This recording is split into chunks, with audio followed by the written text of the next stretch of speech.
In tonight's Top Gear, VW's new toy, the Lupo GTI. Market forces, new cars have never been cheaper. And a quiet Sunday in the park, entry-level rallycross.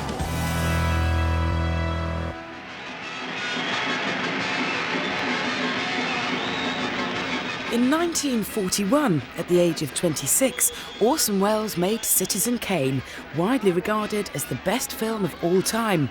Having started at the top, Welles could only go one way.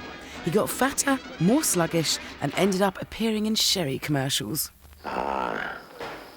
In 2001, at the age of 25, the current Golf GTI is a very comfortable hatchback, but it will inevitably pass into history as an unremarkable sequel, because VW made their Citizen Kane back in the late 70s.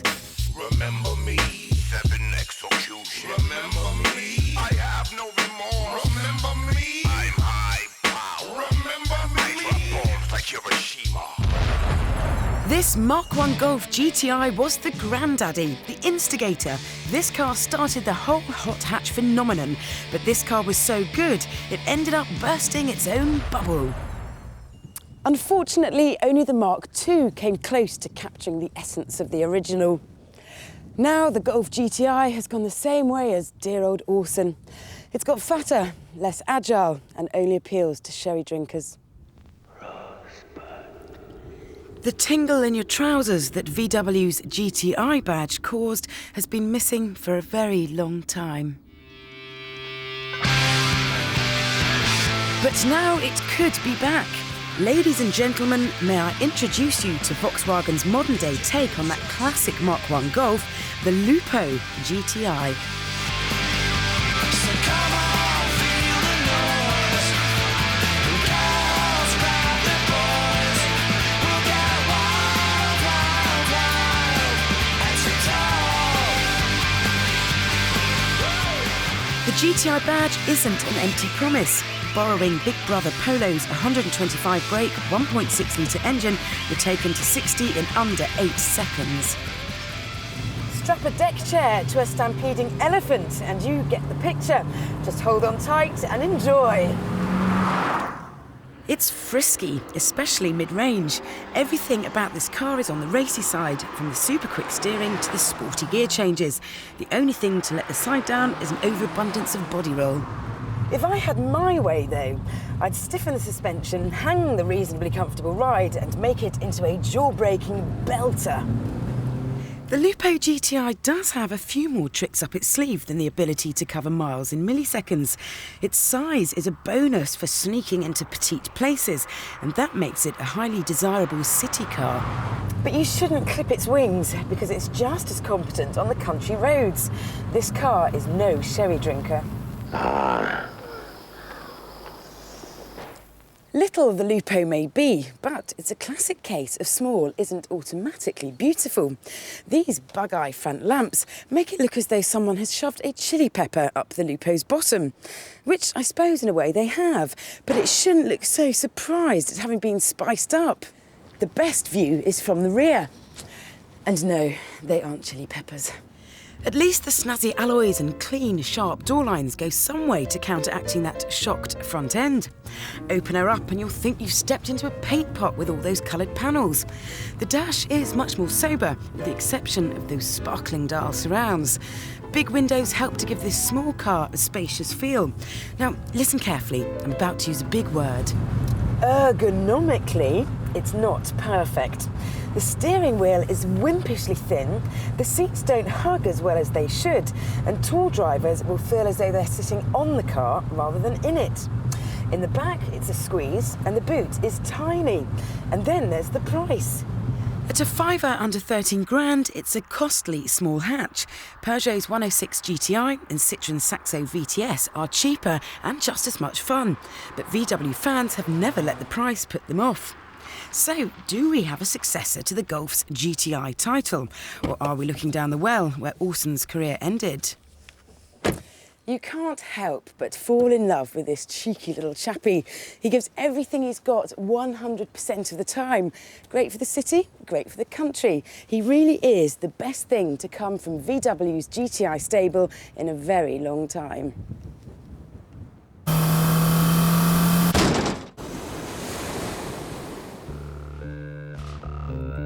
So work isn't always as challenging as it might be. But at least there's a whole worldwide web of possibilities out there at your very fingertips. And some of the things you stumble across are frankly obscene.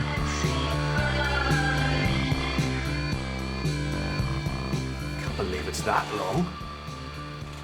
16 weeks delivery for a new car? 16 weeks!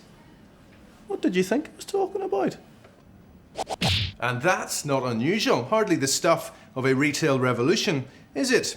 Internet car selling sites promised so much, and they're not delivering yet. Well, not very quickly anyway. Time then for a fresh look at how we buy new cars. Okay, there's no doubt that online sellers offer healthy discounts over list prices. So, we pulled out some Top Gear favourite Y-Regs to see what we could get. Half an hour's surfing and we saved £1,000 on a Ford Ka collection.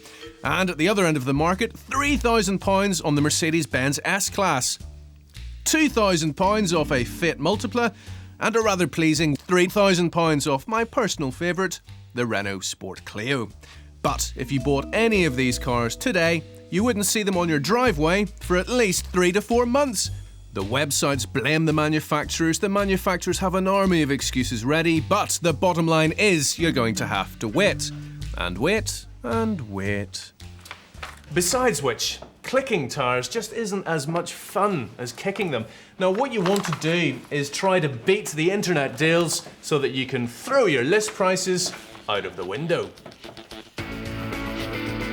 How about importing? There are plenty of brokers around who'll save you an airfare and for a fee, do the deal. But the news isn't that great. Although we saved £1,100 on the Ka, nobody could get us a Clio, Multipla or S-Class more cheaply or more quickly than the internet sites were quoting. So you can get similar discounts to the net, but you'll have to wait just as long, if not longer. Look, the point is this. When you decide to buy a new car, you don't want to have to wait ages for it. We live in impatient times. You want a new car, and you want it now. Well, you do, don't you? Which brings us to your franchise dealer. Oh, you know, the one at the end of your road. With all these price cuts we've had, you'd think they'd take your arm off. But in fact, they're sticking rigidly to list price, making the franchise dealer the most expensive place to buy a new car. Discounts are hard to come by, but dealers will still want to do business with you, so haggle hard for good deals on servicing and extras. We got free insurance on our Ka, for instance. And remember, get a good price on your trade-in. Used stock is still a nice earner for them. Do you know what would be really great? Somewhere where you could see a car, buy it below list price, and then drive it away. All on the same day. Stack them high and sell them cheap. It's a supermarket sweep! Car supermarkets are springing up everywhere, and you can expect to save around 20% at one.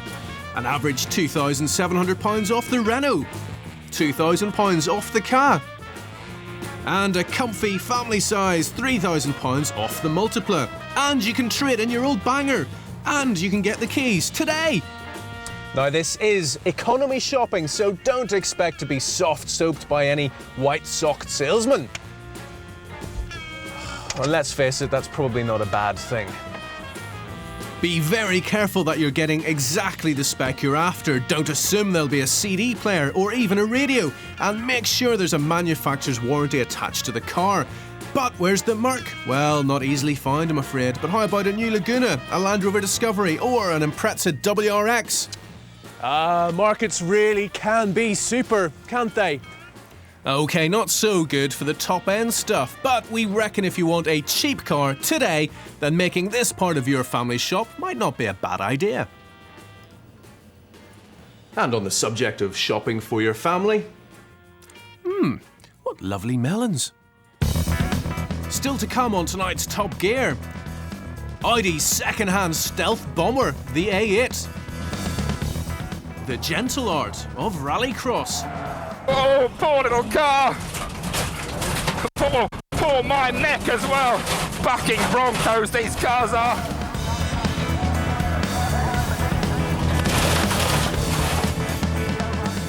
But first, the Top Gear autobiography.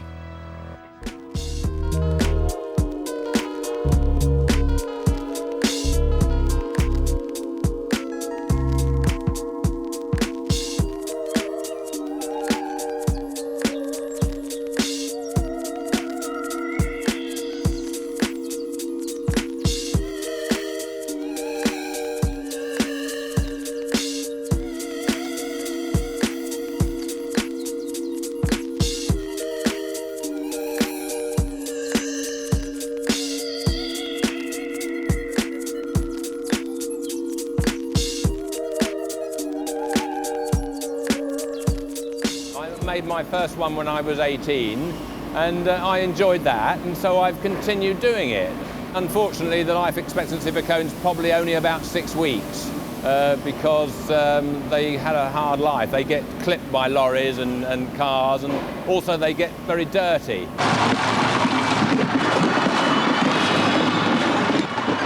The most common cone is the 1 metre highwayman cone, which is a 2-part cone, which we make here. Which is used on the contraflows. I like making cones. I mean, some of the new ones we've developed are almost too good to send out, really. You know, I don't think people appreciate, you know, what a work of art they are.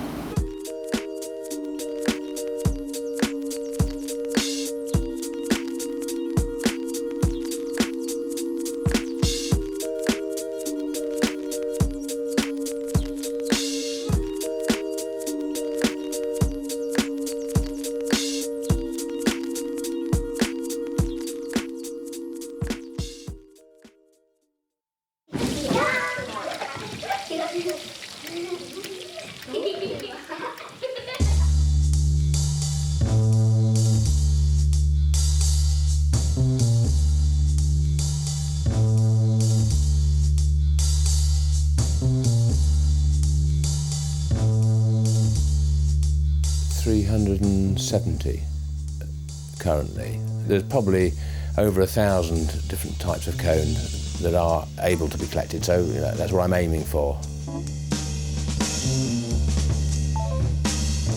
This is the first cone that was ever moulded. This is 1961. I've sort of investigated by ringing around the world to find out where it came from, and it is Malaysian. This cone is a Johnston cone from the 70s. It was rather a failure. A Welsh undertaker called at the factory. We can either emboss the people's names, the bride and groom's names in the cone, or we can write it on the sleeve. And this one is Isabel and Alan, who married happily in '93. When I'm on journeys, I always look for rare and unusual cones. So I take new ones with me in the boot, and then obviously swap them.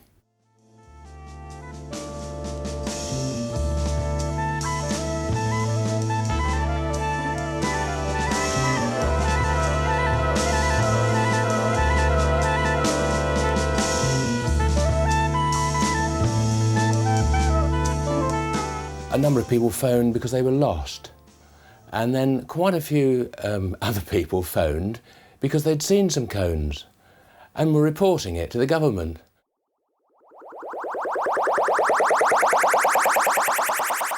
Currently, as I said, we're making 1 million cones a year, but none of them are returning to us, so they're obviously left around the countryside and so on. So what we're trying to do is make a cone entirely from potatoes, which will mean that obviously they'll be edible. to wildlife.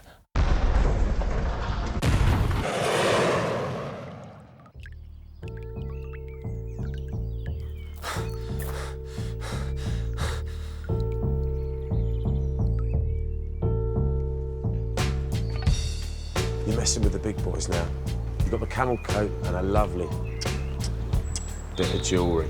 You're about to do the biggest heist of your career. But you need the wheels to complete the image and the job. Easy.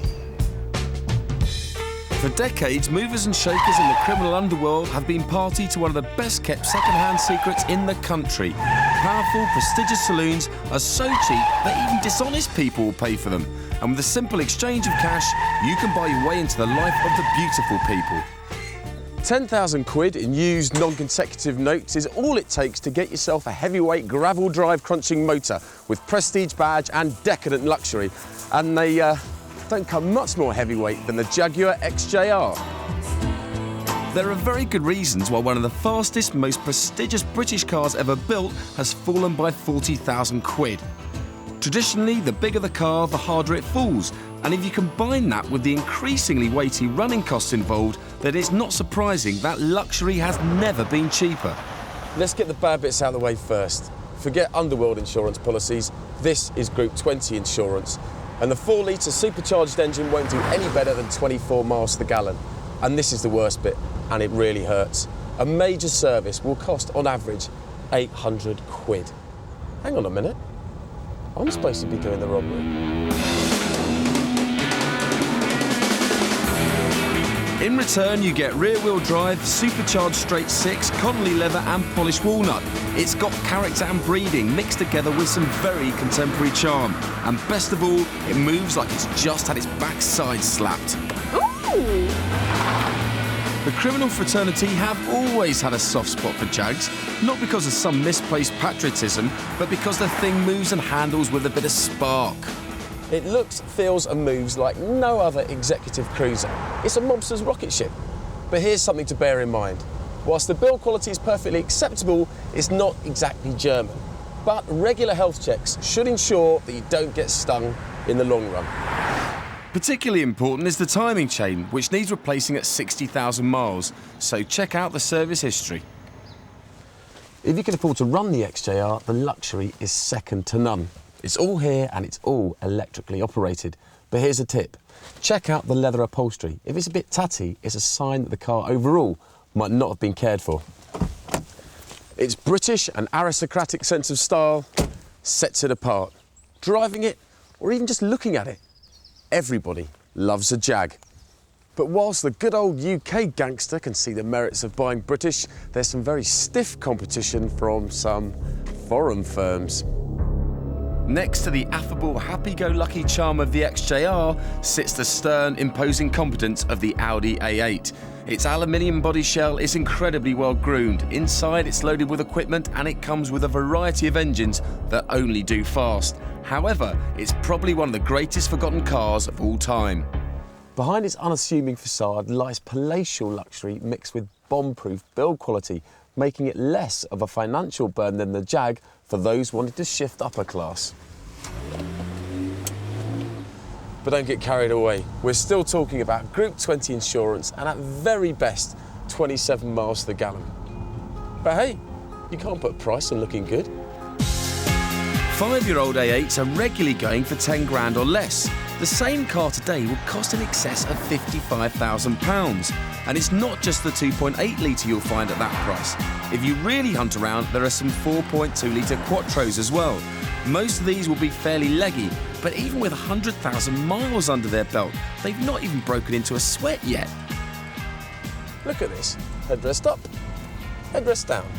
The A8 has every luxury you could possibly want while on the move. And the big advantage it has over the Jag is space. There's bags of it. Yourself and 3 fully tooled up associates could very comfortably travel to a business meeting and have enough room for a couple of friends in the boot on the way home. When the world blows up, there will be millions of meteorites sent sprawling through space and several thousand A8s. It just doesn't understand failure, and trying to find faults just becomes a tedious hair-splitting exercise. Just check that it's got full service history. If there's one thing a contemporary gangster hates, it's disappointment. But when it comes to creating an image or getting home from work in a hurry, these cars deliver at stupidly giveaway prices. I think you'll agree, it's been emotional. Shut it, you muppet. Coming up on tonight's Top Gear, the world's worst Sunday drivers, rallycross addicts. And the Top Gear verdict. Skoda's Octavia 4x4 estate is the newest and probably the softest of the soft roaders. So soft that it's like a normal car that just happens to have four-wheel drive. What's going on? I'll tell you what's going on. Woo! The ride is comfy, if a tad firm, but the handling is reassuringly sturdy. You won't tackle Everest in it, but it has got some helpful tricks. The front wheels are normally the ones to get all the power, but when the surface gets a little bit slippery, a clever piece of technology takes over and dishes that power out to whichever end needs it most. But all you have to do is press on.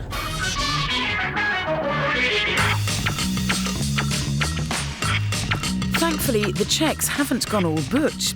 They've merely raised the ride height a little and added these rather tasty 16-inch alloys. A brash 4x4 badge on the gear lever is the only thing to distinguish this interior from the rest of the range. At the back end, the Octavia is pretty spacious with the seats up. And positively enormous with them down.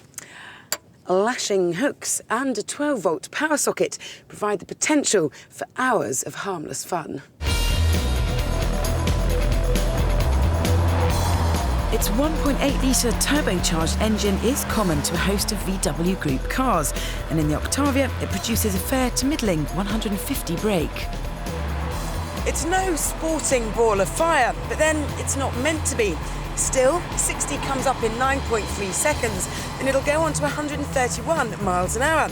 But you have to keep the turbo spinning if you want to get it to sparkle.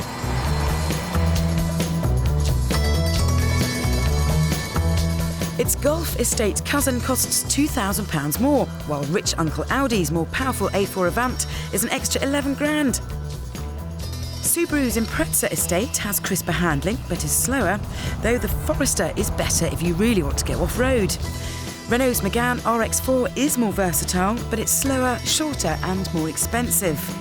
So, all in all, if you're sick of tall, ungainly soft roaders, then this Skoda Octavia could be what you're after, if you're happy with a 4x4, which is more a rambler than a mountaineer. It's got subtle looks, is a decent drive, has lots of room and is well put together. A family-friendly 4x4, 7 out of 10. I thank you.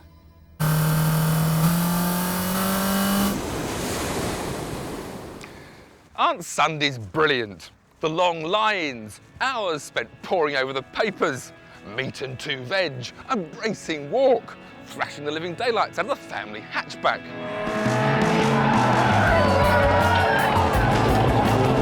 Not shocked me, but that's the wrench. Motorsport is full of amateurs out for some fun. Every day I wake up and it's Sunday. Whatever's in my head won't go. Up and down the nation, if something's got an engine, chances are someone somewhere is trying to race it. Welcome to Rallycross, where traditional rallying meets autocross, and it's the main event here at Liddon Hill in Kent. And I'll be standing back, taking a dispassionate view of this important amateur event. Yeah, right.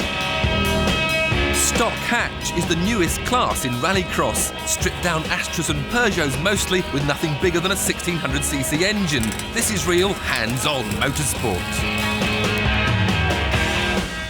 Now, the old adage, Rallycross is a non-contact sport. Of course. Seconds out, heat one. One of these heats are a form of qualifying. It's the time that matters, not really where you finish.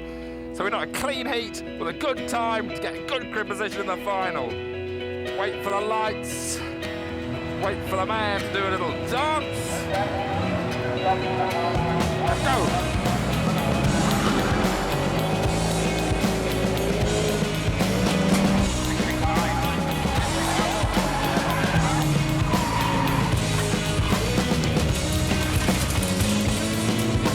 And everything went wrong there.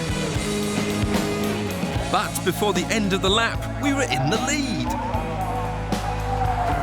Oh, poor little car. Poor my neck as well. Bucking Broncos, these cars are. And 3 laps later,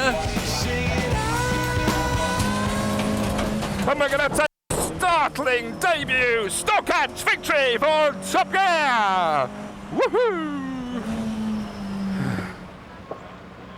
Rallycross has been around ever since foot and mouth last plagued this land back in 1967.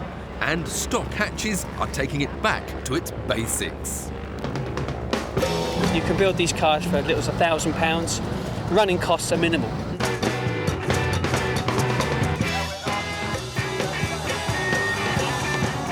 We just start the engine and go and drive and have fun. Well, I did have 2 pit team, but that's one of them is now racing, and that's the other one is now racing, so I've lost them, I'm afraid. Another win in my second heat saw me post the fastest time out of all 33 entries, so I would start the final from pole position, with last year's champion, physics teacher Roy Gravestock, on the outside of the front row. Well, pole position. And I wasn't the one who made the best start. Well, we've got some work to do now. This is last year's champion. Up ahead of me. Made a blinding start. And Roy's been racing and rallying for over 20 years, so he knows a trick or two.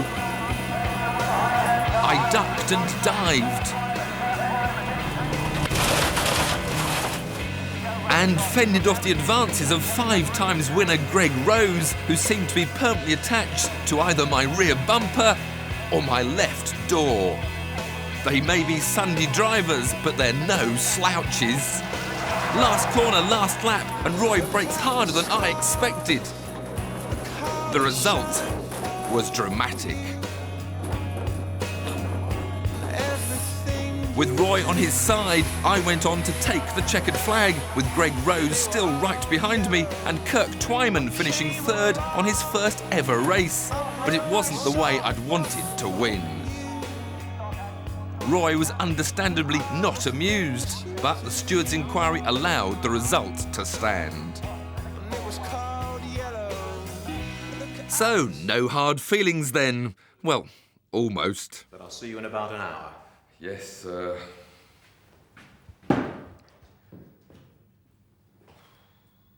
I must not push teachers around. I must not push teachers around. Next week on Top Gear, 75 years of Maserati. BMW's brand new 3 Series Compact. And leaning to the left and to the right, sidecar racing.